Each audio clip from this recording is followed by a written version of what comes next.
Hi guys, இன்றைக்கி நான் கொரியாவில் டீனேஜர்ஸ் வந்து எப்படி வாழ்கிறாங்க அப்படின்றத தான் சொல்ல போகிறேன். அது மட்டும் இல்லாமல் இப்போ எங்கே எல்லோரும் போகிறாங்கன்னு பார்த்தீங்கன்னா கிளாஸ் அட்டன் பண்ண தான். ஆமாம், 9 o'clock கிளாஸ் ஸ்டார்ட் ஆகிடும். ஸோ எல்லோரும் 8:30லேருந்தே வந்து போக ஆரம்பிச்சிருவாங்க. ஸோ எப்போ வந்துட்டு மார்னிங் பார்க்கும்போது இந்த ரோடு வந்து இவ்வளோ ரஷ்ஷாக இருக்கும். அதுக்கப்புறம் ஒரு 9:30 அதுக்கப்புறம் பார்த்திங்கன்னா வந்து அவ்வளோ கூட்டமாக இருக்காது. சரி, ஓகே, நம்ம வந்து இப்போ ஸ்டோரிக்குள்ளே போகலாம்.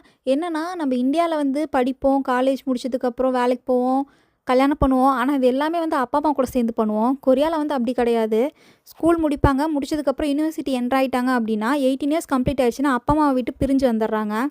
அவங்களோட மந்த்லி எக்ஸ்பென்சஸாக இருக்கட்டும், யூனிவர்சிட்டி ஃபீஸாக இருக்கட்டும், அவங்களுக்கு என்ன மெடிக்கல் எமர்ஜென்சி எது வந்தாலும் அவங்களே தான் வந்துட்டு அவங்கள பார்த்துக்கிறாங்க. பேரண்ட்ஸ் வந்து டிபெண்ட் பண்ண மாட்றாங்க. அது மட்டும் இல்லாமல் இங்கே வந்து 18 வயசுக்கு மேலே இருக்கவங்க வந்து அப்பா அம்மா கூட வாழ்கிறது அப்படின்றது வந்து இங்கே ஒரு ஃபெயிலியர் மாடலாக தான் பார்க்குறாங்க. ஃபார் எக்ஸாம்பிள் வந்துட்டு இப்போ என் ஃப்ரெண்ட்ஸ் யாரோ கொரியன் வந்து அவங்க அப்பா அம்மா கூட வாழ்கிறாங்க அப்படின்னா மற்ற என் கொரியன் ஃப்ரெண்ட்ஸ்லாம் என்ன சொல்லுவாங்கன்னா, அவன் ஒரு லூசர் அப்படி சொல்லுவாங்க. பட் இந்தியாவில் வந்து டோட்டலி டிஃப்ரெண்ட். நம்ம கல்யாணம் ஆகி தனி குடித்தனம் போகிறது அப்படின்றதே இப்போ வரைக்கும் வந்துட்டு ஏதோ பெரிய கொலை குத்தம் பண்ண மாதிரி தான் இருக்குது. ஸோ இந்த கல்ச்சர் பற்றி நீங்கள் என்ன நினைக்கிறீங்கன்னு கமெண்டில் சொல்லுங்கள். பாய்.